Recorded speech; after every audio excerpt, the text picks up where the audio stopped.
রাজনৈতিক দলগুলিকে সরকার দেরিতে হলেও আস্থায় নিয়েছে, যেটা আগেই নেওয়া উচিত ছিল, তাহলে অনেকগুলি ক্রাইসিস মিট আপ করা যেত। জাতীয় নির্বাচনই আগে হবে, সংসদ নির্বাচন, এটার মধ্যে কোনো ধোঁয়াশার কোনো বিষয় নেই, এটা পরিষ্কার হয়ে গেছে। পিআর পদ্ধতি নিয়েও অনেক কথাবার্তা হয়েছে, নানান ধরনের কথাবার্তা উঠছে। সংস্কার তো একটা চলমান প্রক্রিয়া এবং একটা লম্বা জিনিস। সংস্কার কিন্তু চলতেই থাকবে। কেউ অন্যায় করলে, অবিচার করলে, বৈষম্য করলে, লুণ্ঠন করলে, দখল, ধর্ষণ এগুলি যদি করে, তার সেই শাস্তি জনগণ পরবর্তীকালে ভোটের মধ্যে দিয়ে দেবে। এই জবাবদিহিতাটা প্রতিষ্ঠা করতে হবে আসলে। সেটাই কিন্তু জুলাইয়ের চেতনা, জুলাইয়ের অঙ্গীকার। কয়েকটা নির্বাচন যখন হবে সুন্দরভাবে, তখন একটা প্রকৃত গণতান্ত্রিক সংস্কৃতি প্রতিষ্ঠা হবে, সেটার চর্চা এবং বিকাশের পথটা সুগম হবে।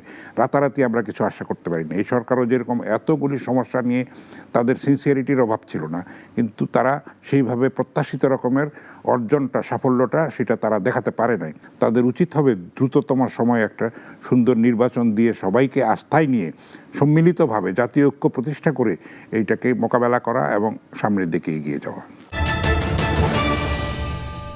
স্বাগত জানাচ্ছি বলো না বলো অনুষ্ঠানে। আজকে আমাদের অনুষ্ঠানের অতিথি জাতীয় প্রেস ক্লাবের সভাপতি, দৈনিক কালের কণ্ঠের সম্পাদক এবং আপনাদের অত্যন্ত পরিচিত মুখ হাসান হাফিজ। আপনাকে স্বাগত জানাচ্ছি। ধন্যবাদ। হাসান ভাই, আজকে আমি একটু আগে অনলাইনে পড়ছিলাম, কালের কণ্ঠে আপনি একটি দীর্ঘ সাক্ষাৎকার নিয়েছেন। বিএনপির স্ট্যান্ডিং কমিটির সদস্য, অত্যন্ত গুরুত্বপূর্ণ সদস্য তিনি এই মুহূর্তে, বিশেষ করে বাংলাদেশের রাজনীতিতে তার অবাধ বেশ জোরালো বক্তব্য। জনাব সালাউদ্দিন আমাদের একটি দীর্ঘ সাক্ষাৎকারের প্রথম অংশ আজকে প্রকাশিত হলো। তো আমি পড়ছিলাম, সেখানে আপনি তাকে অনেকগুলো প্রশ্ন করেছেন, অনেকভাবে তার কাছে জানার চেষ্টা করেছেন। তো আপনার কাছে কি মনে হলো, আমি একটু সংক্ষেপে জানতে চাই এই প্রসঙ্গটা, যে সংকট কেটেছে, এরকম কি আমরা বলতে পারি? একটা আশাবাদের আলো আমরা দেখতে পাচ্ছি আসলে। অনেক ক্ষেত্রে কিন্তু জাতীয় মতৈক্য কমিশন, যেটা ঐক্যমত্য কমিশন যেটা হয়েছে, সেখানে কিন্তু আমরা দেখছি দীর্ঘ আলাপ আলোচনা হচ্ছে। গতকালও হয়েছে, লম্বা লম্বা সেশন হচ্ছে। রাজনৈতিক দলগুলিকে সরকার দেরিতে হলেও আস্থায় নিয়েছে, যেটা আগেই নেওয়া উচিত ছিল, তাহলে অনেকগুলি ক্রাইসিস মিট আপ করা যেত। তো একটা রাস্তা তৈরি হচ্ছে আর কি। আশা করা যাচ্ছে শিগগিরই নির্বাচনের তারিখ। আজকেই খবরের কাগজে পড়লাম যে 5ই আগস্ট জাতির উদ্দেশ্যে মাননীয় প্রধান উপদেষ্টা অধ্যাপক ডক্টর মোহাম্মদ ইউনূস ভাষণ দেবেন। সেখানেই মনে হয় একটা নির্বাচনী রোডম্যাপ আমরা পেয়ে যাব। তাহলে কিন্তু অনেক অস্থিরতা, সহিংসতা, অস্থিতিশীলতা, চক্রান্ত অনেক ক্ষেত্রে কমে আসতে পারে। কারণ সবাই যদি নির্বাচনমুখী হয়, সবগুলি রাজনৈতিক দল দায়িত্বশীলতার পরিচয় দেয়, ধৈর্যের, সংযমের এবং পারস্পরিক শ্রদ্ধাশীলতার পরিচয়টা আমরা তাদের কাছ থেকে পাই, তাহলে অনেকাংশে কিন্তু এই নৈরাজ্য, বিশৃঙ্খলা অনেকাংশে কমে আসবে বলে আমি বিশ্বাস করি। আচ্ছা হাসান ভাই, একটা জিনিস আমি একটু বুঝতে চাই, যেটা বলছে যে আমরা সবাই বলছি নির্বাচনের তারিখ বা নির্বাচন ঘোষণা করবে, কবে তারিখটা ঘোষণা করবে। একটা ছোট সংশয় বলবো না, কোন নির্বাচন? স্থানীয় সরকার উপদেষ্টা বলেছেন যে আগে স্থানীয় সরকার নির্বাচন হতে হবে। আবার সরকারের সাথে খুব অত্যন্ত ঘনিষ্ঠ একটি নতুন রাজনৈতিক দল এনসিপি, যেহেতু তাদের বন্ধুরা সরকারের দুজন গুরুত্বপূর্ণ দায়িত্বে আছেন, তারা বলছে আগে গণভোট হতে হবে, সংস্কার করতে হবে, গণপরিষদ নির্বাচন চাচ্ছে। আবার বাংলাদেশ জাতীয়তাবাদী দল এই মুহূর্তে যে বাংলাদেশের রাজনীতিতে সবচেয়ে বড় কি বলা হয়, যে সবচেয়ে বড় রাজনৈতিক দল, সবচেয়ে বড় সমর্থন যাদের, এবং যাদের ধারণা করা হয় যে যা নির্বাচন হলেই যারা ক্ষমতার একবারে দ্বার প্রান্তে, মানুষের এরকম একটা পারসেপশন তৈরি হয়েছে, তাদের কাছে আমরা শুনি জাতীয় সংসদ নির্বাচন। আবার জামাত ইসলাম সহ অন্য দলগুলি এখন বলছে যে আগে স্থানীয় সরকার নির্বাচন হতে হবে, তারপরে এটা। তাহলে কোন নির্বাচনের ঘোষণা আসবে? আবার পিআরের কথাও উঠেছে, আবার বলতেছে পিআর। তো একটার পর একটা কিন্তু নানান সমস্যা দেখা দিয়েছে। স্থানীয় সরকার নির্বাচন আগে হবে না, সরকারের প্রস্তুতিও নেই, নির্বাচন কমিশনের সেরকম প্রস্তুতিও নাই। তো আপনি দেখেন, একটা ছাত্র সংসদ নির্বাচনই কিন্তু 1 বছরে হয় নাই। এটা কিন্তু আমরা বলেছিলাম। ডক্টর মোহাম্মদ ইউনূস আমাদের সম্পাদকদেরকে ডেকেছিলেন 3রা সেপ্টেম্বর ক্ষমতা নেওয়ার পরপরই। তখন আমরা প্রস্তাব করেছিলাম সেখানে যে এক্সপেরিমেন্টালি হলেও 2-1টা ছাত্র সংসদের নির্বাচন দেন, তাহলে একটা ক্ষেত্র তৈরি হবে। সেটা কিন্তু আমরা এখনও দেখি নাই। এই যে ডাকসু ইলেকশন, রাকসু ইলেকশন, সেখানে জাহাঙ্গীরনগর, সেগুলি নিয়ে কত গোলমাল হচ্ছে, তফসিলি ঘোষণা সেইভাবে এখনও হয় নাই। তো এগুলির ক্ষেত্রে কিন্তু আমরা দেখি যে একটা শিথিলতা আছে কিংবা সিরিয়াসনেসের অভাব আছে। ছাত্ররা কিন্তু চাচ্ছে এটা। নির্বাচিত সংসদ যদি না হয়, ছাত্র নেতৃত্ব তৈরি হবে কি করে? সবসময় তো আর কোটা আন্দোলন হবে না, সবসময় তো এক দফা আন্দোলন হবে না। তো একটা প্রসেস একটা থাকতে হবে যেখানে ছাত্র নেতৃত্বটা তৈরি হয়ে আসবে, যারা ভবিষ্যতে দেশকে সেইভাবে সুযোগ্য নেতৃত্বটা দিতে পারবে, নিজেদেরকে তারা তৈরি করবে দক্ষ, অভিজ্ঞ, পরিপক্ক, যেটার অভাব আমরা দেখতে পাচ্ছি নতুন রাজনৈতিক দলগুলির মধ্যে, দু একটার মধ্যে। সেটা দূর হবে যদি ছাত্র সংসদের মাধ্যমে আমরা সেরকম নেতৃত্ব তৈরি করতে পারি। তো জাতীয় নির্বাচনই আগে হবে, সংসদ নির্বাচন, এটার মধ্যে কোনো ধোঁয়াশার কোনো বিষয় নেই, এটা পরিষ্কার হয়ে গেছে। পিআর পদ্ধতি নিয়েও অনেক কথাবার্তা হয়েছে, নানান ধরনের কথাবার্তা উঠছে। সংস্কার তো একটা চলমান প্রক্রিয়া এবং একটা লম্বা জিনিস। সংস্কার কিন্তু চলতেই থাকবে। 3 বছর পরে কি ঘটবে আপনি আমি এখনই জানি না। তখন পরিস্থিতি অনুযায়ী কিন্তু আমরা সেটাকে অ্যাড্রেস করব, মোকাবেলা করব, তখন সেইটা সংস্কারটা আমরা করব। একটা প্রাথমিক জিনিস যেটা মানুষ কেন লড়াইটা করেছিল, ভোটাধিকার প্রতিষ্ঠার জন্যে, মানবাধিকার প্রতিষ্ঠার জন্যে, বৈষম্যহীন একটা সমাজ ব্যবস্থা গড়ে তোলার জন্যে। তো একটা নির্বাচিত সরকার এলে তাদের একটা সুবিধা হবে কি, স্তরে তাদের কর্মী বাহিনী আছে। কোনো একটা নির্দেশনা পালন করতে হলে তারা সেইভাবে তৃণমূল পর্যায়ে পর্যন্ত সেটা বিস্তৃত সংগঠনের মাধ্যমে সেটাকে বাস্তবায়ন করতে হবে, যেটা অন্তর্বর্তী সরকারের নেই। আন্তরিকতা থাকলেও কিন্তু তাদের সেই সিস্টেমটা নেই, ফলে কিন্তু তারা ব্যর্থ হচ্ছে। উপদেষ্টারা কিন্তু কেউ অসৎ, কেউ দেশপ্রেম কম আছে এটা কেউ বলতে পারবে, কিন্তু তাদের দূরদর্শিতার, কারো বিচক্ষণতার, পরিপক্কতার অভাব আছে। সেটার প্রমাণ আমরা পদে পদে পেয়েছি। এই কারণে অনেক কোনো উপদেষ্টার পদত্যাগের দাবি উঠেছে।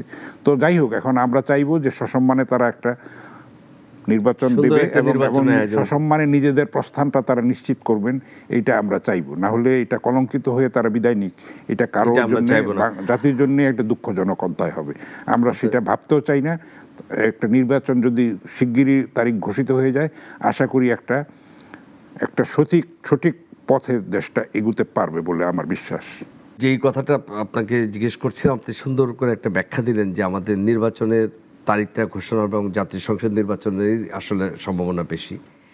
একটা জিনিস যে ধরেন, যখন নির্বাচনে দাম বাড়ছে, ঠিক এই মুহূর্তে দেশে একটা বিষয় সাংঘাতিকভাবে আলোচিত হচ্ছে। আপনি খেয়াল করেছেন হয়তো, বা আরও আপনি ভালো বলতে পারবেন, যে আমরা প্রথমে দেখছিলাম একদল আরেক দলের প্রতি একটু রাজনৈতিক সহিষ্ণুতার জায়গায় অহিষ্ণুতা, কাদা ছড়াছড়ি, বিএনপিকে এনসিপি বলছে চাঁদাবাজ, এরকম যখন বিএনপির বিরুদ্ধে প্রচণ্ড অভিযোগ, ঠিক সেই সময় বুমেরাং ঘটল গুলশানে। আওয়ামী লীগের সাবেক সংসদ সদস্য স্বামীর বাসা, তার স্বামীর কাছ থেকে বৈষম্য বিরোধী আন্দোলনের খুব পরিচিত কয়েকজন মুখ, যারা 50 লক্ষ টাকার, প্রথমে 10 লাখ টাকা নিচে, পরে 40 লাখ টাকা আনতে গিয়ে পুলিশের হাতে আটক হয়েছে। এবং এদেরকে আমরা এই 5 আগস্টের পরবর্তীতে, এটা খুব দুঃখজনক, 1 বছর পূর্তি হতে যাচ্ছে, ঠিক এই সময় আমরা দেখলাম যারা কিছুদিন আগে আওয়ামী লীগের লোকজনকে ধরা হলে, যদি এটা ঠিক না, অন্যায়, যে আমরা সবাই বলি আইন নিজের হাতে তুলে নেওয়া যাবে না, আদালতে কিল ঘুষি, মারামারি, ডিম মারা হতো, যে স্লোগান দেওয়া হতো, ঠিক বৈষম্য বিরোধী আন্দোলনে এই যে 5 জনকে ধরা হলো আদালতে, কালকে তাদেরকে সেই স্লোগানই দেওয়া হয়েছে, কিল ঘুষি দেওয়া হয়েছে। এই সংস্কৃতিটাই তো দুঃখজনক। এই যে এটা তৈরি হলো, এবং কিছুদিন আগে সরকারের প্রেস সচিব বলেছেন এটা প্রেসার গ্রুপ। তাহলে এখন কি বলবো? একটা ষড়যন্ত্র কিন্তু এখনো চলমান। আপনি দেখবেন যে নির্বাচন ঘোষিত হবে, আরো অভিনব সব ঘটনা ঘটবে। আপনি চিন্তা করতে পারবেন এরকম সব ঘটনা ঘটবে। ভিতরে ষড়যন্ত্র হচ্ছে এবং প্রতিবেশী দেশে ষড়যন্ত্র হচ্ছে, পরিষ্কার এটা। এবং এই সরকারকে তো ভারত সরকার মেনেই নেয়নি, এখনো পর্যন্ত মেনে নেয়নি। তারা বলছে নির্বাচিত সরকারের অপেক্ষা করবে, এবং হাসিনাকে তারা প্রশ্রয় দিয়ে যাচ্ছে, এবং বাংলাদেশের কোনো অনুরোধের জবাব পর্যন্ত তারা দিচ্ছে না। এগুলি তো কোনোভাবেই গ্রহণযোগ্য না। এবং সীমান্তে রক্তপাত এখনো বন্ধ হচ্ছে না। আপনি দেখবেন নির্বাচন যত ঘনিয়ে আসবে তত এটাকে অস্থির করার জন্য, নস্যাৎ করার জন্য, এটা প্রধান উপদেষ্টা পরিষ্কার ভাষায় বলেছেন যে পতিত ফ্যাসিবাদী সরকার নির্বাচন ভণ্ডুল করার জন্য নানান ধরনের ষড়যন্ত্র করছে। তিনি আরও অনেকগুলি রাজনৈতিক দলকে ডেকেছেন। তো সবাই মিলে এটা আমরা মোকাবেলা করব, জাতীয় ঐক্যটা প্রতিষ্ঠিত হবে। না হলে এই যে জুলাই মাস চলছে এখন, জুলাই শহীদরা যারা প্রাণদান করেছেন, আহত হয়েছেন, অনেকে অংশ নিয়েছেন, অনেক কষ্ট স্বীকার করেছেন, তার আগে 15 বছর ধরে একটা কিন্তু বিরতিহীন আন্দোলন চলেছে। 3টা অর্থহীন নির্বাচন, একটা বিনা প্রতিদ্বন্দ্বিতার নির্বাচন, একটা রাতের নির্বাচন, একটা আমি ডামি তুমি নির্বাচন। মানুষ এটা একটা প্রহসনে পরিণত করেছে। বিশ্বের নজিরবিহীন এই কলঙ্কিত যে অধ্যায়, তার থেকে মুক্তি পাওয়ার জন্যে এই যে দেশের এত সম্পদ পাচার হয়ে গেছে, লুণ্ঠন, দখলবাজি, ধর্ষণের সেঞ্চুরি, সব কিছু ধ্বংস করে দেওয়া, বিচার ব্যবস্থা ধ্বংস করে দেওয়া, প্রশাসন ধ্বংস করে দেওয়া, পুলিশ এখনও মাথা তুলে দাঁড়াতে পারে নাই, এইভাবে নষ্ট করা হয়েছে এক একটা প্রতিষ্ঠানকে। সেই ভগ্নদশার থেকে বেরিয়ে আসার উপায় হচ্ছে একটা সুষ্ঠু, অবাধ, গ্রহণযোগ্য, নিরপেক্ষ, স্বচ্ছ, আন্তর্জাতিক মানের নির্বাচন এবং তার মধ্যে রাজনৈতিক দলগুলিকে সেখানে ক্ষমতায় অধিষ্ঠিত করা এবং তাদেরকে জবাবদিহিতার মধ্যে আনা। আগে যেহেতু নির্বাচন হতো না, ভোটের কোনো প্রয়োজন হতো না, কোনো কেউ জবাবদিহিতার ধার ধারত না। এখন 5 বছর পরে আবার জনগণের কাছে যেতে হবে। কেউ অন্যায় করলে, অবিচার করলে, বৈষম্য করলে, লুণ্ঠন করলে, দখল, ধর্ষণ এগুলি যদি করে, তার সেই শাস্তি জনগণ পরবর্তীকালে ভোটের মধ্যে দিয়ে দেবে। এই জবাবদিহিতাটা প্রতিষ্ঠা করতে হবে আসলে। সেটাই কিন্তু জুলাইয়ের চেতনা, জুলাইয়ের অঙ্গীকার। আমরা যদি এর থেকে বিচ্যুত হই তাহলে তাদের এই শহীদের রক্তের সঙ্গে আমাদের বেইমানি করা হবে। এটা কোনোভাবেই আমরা করতে পারি না এবং ন্যাশনও এটা অ্যাফোর্ড করতে পারে না। বছর বছর তো আর কোটা আন্দোলন হবে না, তাই না? এত প্রাণ, এত এত ত্যাগ, এত ক্ষয় ক্ষতি, অর্থনীতি বিপর্যস্ত, কোনো বিনিয়োগ নাই দেশে, ছাঁটাই হচ্ছে, কর্মসংস্থান হচ্ছে না, শিক্ষাঙ্গনগুলি অস্থির, নির্বাচনী একটা অবস্থায় গেলে একটা সঠিক পথরেখায় আসলে আমরা পৌঁছাতে পারবো বলে আমি বিশ্বাস করি। তখনও সেখানে সংযমের প্রয়োজন হবে, ধৈর্যের পরিচয় দিতে হবে, সহিষ্ণুতার পরিচয় দিতে হবে, সর্বোপরি দেশপ্রেমের পরিচয় দিতে হবে এবং আস্থার জায়গাটা তৈরি করার জন্য একজন আরেকজনকে ছাড় দিতে হবে। না হলে জুলাই সনদটা তো তৈরি হবে না। এই যে আপনি বলেন জুলাই চেতনা, মানে জুলাইয়ের রক্তের, শহীদের রক্তের সাথে বেইমানি করা হবে, কিন্তু আমরা দেখেছি যারা জুলাইয়ের স্পিরিটকে ধারণ করেছে, জুলাইকে এগিয়ে নিয়ে এসেছে। আমার কোনো স্পেসিফিক জানতে চাওয়া যে এই যে রাজনৈতিক দলের মধ্যে যে চাঁদার সংস্কৃতি, এখন একটা আতঙ্ক শুরু হয়েছে। বিভিন্ন সোশ্যাল মিডিয়ায় বিভিন্ন জায়গায় অনেকে বলছে যে আগে দিতে হতো 200 টাকা, এখন 600 টাকা। আমাদের বিএনপির মহাসচিব গতকালকে একটি সেমিনার বলছে আগে যেখানে ব্যবসায়ীকে 1 লাখ টাকা দিতে হতো, এখন 5 লাখ টাকা দিতে হচ্ছে। তো এটা কারা করছে? আমাদেরই তো কোনো না কোনো এই রাজনৈতিক দলের লোকজনরা। আপনার কি মনে হয় এটা বিএনপি বা এনসিপি, এরা কেউই, বা জামাত ইসলাম, যেই ক্ষমতায় আসুক, এই চাঁদাবাজদের আসলে রোখা, দলীয় কর্মীদের নিয়ন্ত্রণ করা সম্ভব যদি আমরা সিনসিয়ার হই, যদি আমাদের সদিচ্ছা থাকে, যদি অঙ্গীকার থাকে, সত্যিকারের দেশপ্রেম থাকে, সম্মিলিতভাবে এটাকে মোকাবেলা করা সম্ভব। কারণ তাদের সংখ্যা কিন্তু খুব বেশি না। আমরা যদি সেরকম একটা দক্ষ, প্রশিক্ষিত, মানে মানবিক পুলিশ পাই এবং গোয়েন্দা সংস্থাগুলির সেরকম সিনসিয়ারিটি আমরা যদি পাই। গোপালগঞ্জে আপনি দেখেন যা ঘটলো, বলল যে গোয়েন্দা তথ্যের অপ্রতুলতা ছিল। গোয়েন্দা সংস্থা কিন্তু আমাদের দেশে কম না, 1 ডজনেরও বেশি গোয়েন্দা সংস্থা। এবং বাংলাদেশ তো ছোট জায়গা, এখানে 18 কোটি লোক হোক, একজন আমরা আরেকজনকে চিনি, তাই না? এখানে কোনো ঘন জঙ্গল, পাহাড়ি এলাকাটা বাদ দিয়ে এটা কোনখানে কি হচ্ছে, ষড়যন্ত্রগুলি আঁচ করাটা খুবই সম্ভব। এবং সেই সময় গোপালগঞ্জে ওই তারিখে ওইটা না করলেই তো পারতো, তাই না?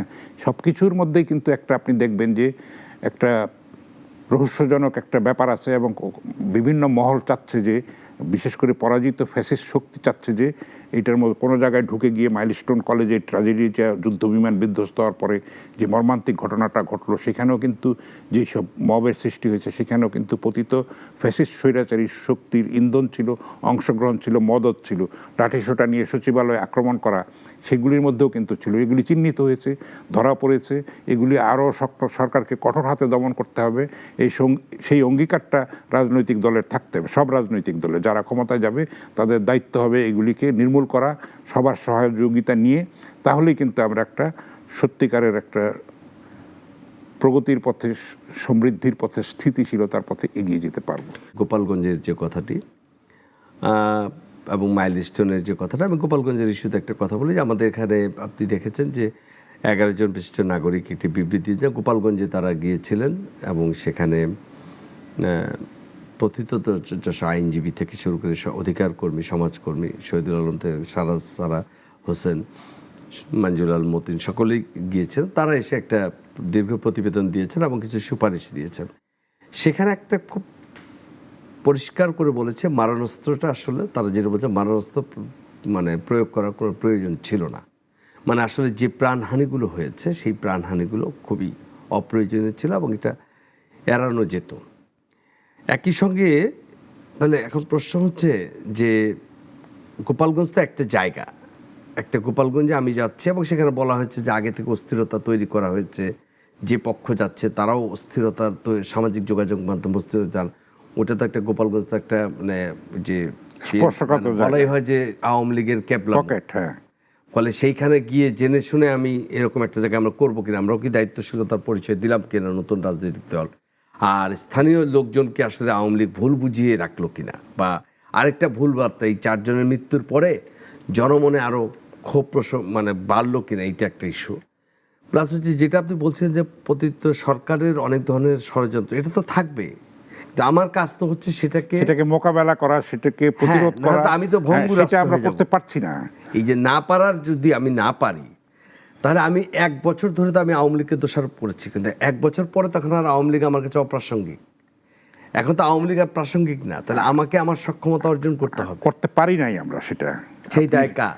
সেই দায় তো এই সরকারকেই নিতে হবে, মূলত নিতে হবে। আমি বলেছি না যে উপদেষ্টাদের দেশপ্রেম সততা নিয়ে কেউ প্রশ্ন তোলে না, কিন্তু পরিপক্কতা, বিচক্ষণতা, দূরদর্শিতা, অভিজ্ঞতা, সরকার পরিচালনার অভিজ্ঞতা তাদের অনেকেরই নাই। ফলে সিনসিয়ারিটি থাকলে কি হবে? অদক্ষ, অক্ষম। আপনি স্বাস্থ্য উপদেষ্টার কথাই দেখেন, সেভাবে তো তার পদত্যাগের দাবি উঠেছে। ওনার ব্যাকগ্রাউন্ড হচ্ছে গ্রামীণ ব্যাংকের ব্যাকগ্রাউন্ড। তো এইভাবে কিন্তু যোগ্য লোকগুলি, এটা তো হাসনাত আব্দুল্লাহ বলেছেন। হ্যাঁ, এটা তো সত্যি কথাই বলেছে। তো আপনি সেগুলি কিন্তু সেভাবে তারা অ্যাড্রেস করতে পারছে না। সরকারকেই তো দায়িত্বটা দিতে হবে। এখানে তো আপনি রাজনৈতিক দল তো ক্ষমতায় নাই, তাদের কমান্ডে তো দেশ চলছে না। তো আপনি তাদেরকে ব্লেম করবেন কি করে? ষড়যন্ত্র তো হতেই থাকবে, আরও হবে। আমি বলছি তো যে নির্বাচনী সামনে রেখে আরও অস্থিতিশীলতা তৈরি হবে, বড় ধরনের বিপর্যয় করতে পারে, আল্লাহ না করুক। সেগুলির জন্য তো প্রস্তুতি পর্যাপ্ত লাগবে। আপনি পুলিশকেই এখনো দাঁড় করাতে পারেন নাই। আপনি যারা অ্যাবসেন্ট আছে বড় বড় পুলিশ কর্মকর্তা, 1 বছর পরে তাদেরকে 3 জন 4 জন করে আপনি বরখাস্ত করছেন। এতদিন কি করেছেন আপনি? সেইটা তো আপনি সেইভাবে দক্ষতার সঙ্গে প্রশাসনটা চালাতে পারেন নাই। এবং কোনো অন্তর্বর্তী সরকার কিংবা তত্ত্বাবধায়ক সরকার এত লম্বা সময় ধরে কেউ কাজ করে নাই। এবং আপনি দেখবেন যে আগের অতীতের ইতিহাস যদি দেখেন, নিকট অতীতের, তারা কিন্তু হোমওয়ার্ক করে কাজ করছে। বিচারপতি লতিফুর রহমান কিন্তু হাবিবুর রহমান, মানে সেগুলি নিয়ে কিন্তু কোনো প্রশ্ন ওঠে, তাদের দক্ষতা যোগ্যতা নিয়ে। মানে সেই সময় কিন্তু অনেক শ্রদ্ধাশীলতার সঙ্গে তারা সসম্মানে বিদায় নিয়েছে। কিন্তু এরা প্রশ্নবিদ্ধ হচ্ছে যত দিন যাবে। এইসব অনাকাঙ্ক্ষিত ঘটনাগুলি, নৈরাজ্য, বিশৃঙ্খলা, এগুলি কিন্তু আরও ঘটতে থাকবে। সুতরাং তাদের উচিত হবে দ্রুততম সময়ে একটা সুন্দর নির্বাচন দিয়ে সবাইকে আস্থায় নিয়ে সম্মিলিতভাবে জাতীয় ঐক্য প্রতিষ্ঠা করে এইটাকে মোকাবেলা করা এবং সামনের দিকে এগিয়ে যাওয়া। আপনি হয়তো শুনেছেন যে আমাদের যে কমলা উত্তরা থেকে কমলাপুর পর্যন্ত মতিঝিল পর্যন্ত যে মেট্রো রেলটা, সেটার যে ব্যয় ছিল প্রতি কিলোমিটার বিপুল ব্যয় দেখানো হয়েছে। হ্যাঁ, না এখন যেটা আরো ভয়ঙ্কর হচ্ছে, এখন যে কিলোমিটার ব্যয় 16, মানে আমরা যেটাতে ছিলাম 1600 কোটি টাকা যেটাতে করা হয়েছে, এটা এখন 3000 কোটি টাকায় নতুন করে দেখা আসছে। এবং নতুন যে সাভার থেকে ভাটারা এবং বিমানবন্দর, এই যে সার্কেল হবে ঢাকা শহর, ঢাকার চারিপাশে 2 লাখ কোটি টাকা বাজেট হবে। তো এইটা হচ্ছে মানে আরেকটা নতুন যেখানে 500 কোটি টাকায় হয় ভারতে 1 কিলোমিটার, সেখানে আমাদের 1600 কোটি টাকা। এবং মানে এটা ভারতের সাথে আমাদের এত ডিফারেন্স কেন হচ্ছে? আমরা কোথায় আবার এখনকার যে নতুন সরকারের সময় যেই প্রাক্কলনে যে বাজেট এসেছে, সেটা আরও মানে আরও ভয়ঙ্কর অবস্থা। তো আমরা অনুসন্ধান প্রতিবেদনের খবর পাচ্ছি, বিভিন্ন জায়গায় পাচ্ছি, যেগুলো আসলে খুব ভালো সুসংবাদ দেয় না আমাদের। হয়তোবা সামনের দিকে আমরা শুধু সুসময়ের প্রত্যাশা করি। আমি একবার শেষ দিকে এসে আপনার কাছে জানতে চাই, সার্বিক অবস্থার দিক থেকে সব কিছু মিলিয়ে মানে আমরা কি, আপনি মনে করেন কিনা যে ঠিক এই যত ষড়যন্ত্র হোক বা যত ধরনের ঐক্যমতের জায়গাটা হোক বা না হোক, আমরা চাই ঐক্যমত হোক, নির্বাচন কি ফেব্রুয়ারিতে হবে নাকি পিছিয়ে যাবে? হতেই হবে, এটা পিছানোর কোনো সুযোগ নাই। সামনে রোজা আছে, আপনি এগুলি নিয়ে অনেক কথাবার্তা হয়েছে, আপনি কয়েকদিনের মধ্যে এটা পরিষ্কার হয়ে যাবে। আপনি যত সংকটের কথা বললেন, এইটা কিন্তু একটা আমাদের পুরনো রোগ, একটা এই দুর্নীতি বলেন, অসততা বলেন, দেশপ্রেমের যে অভাব।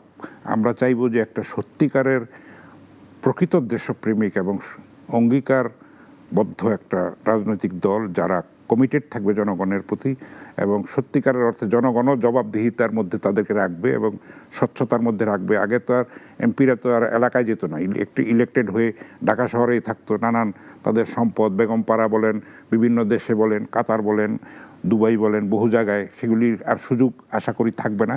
তবে এটা রাতারাতি কিছু আশা করাটা ঠিক হবে না। কয়েকটা নির্বাচন যখন হবে সুন্দরভাবে, তখন একটা প্রকৃত গণতান্ত্রিক সংস্কৃতি প্রতিষ্ঠা হবে, সেটা চর্চা এবং বিকাশের পথটা সুগম হবে। রাতারাতি আমরা কিছু আশা করতে পারি না। এই সরকারও যেরকম এতগুলি সমস্যা নিয়ে তাদের সিনসিয়ারিটির অভাব ছিল না, কিন্তু তারা সেইভাবে প্রত্যাশিত রকমের অর্জনটা, সাফল্যটা সেটা তারা দেখাতে পারে নাই।